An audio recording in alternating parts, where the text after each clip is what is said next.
సుంకాల వల్ల భారతీయులు తనను ద్వేషించారని కానీ త్వరలోనే మళ్లీ ప్రేమిస్తారని అమెరికా అధ్యక్షుడు డొనాల్డ్ ట్రంప్ విశ్వాసం వ్యక్తం చేశారు.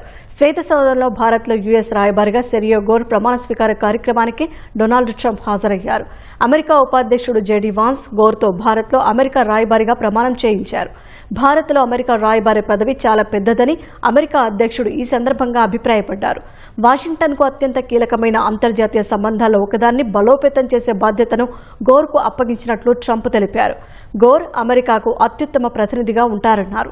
ప్రపంచంలోని పురాతన నాగరికతలలో భారత్ ఒకటని, అత్యంత జనాభా కలిగిన దేశమని అభివర్ణించారు. ఈ పదవి తనకు జీవితకాల గౌరవమని గోర్ వ్యాఖ్యానించారు. భారత్ అమెరికా మధ్య సంబంధాన్ని పెంచడానికి ఎదురు చూస్తున్నారని చెప్పారు.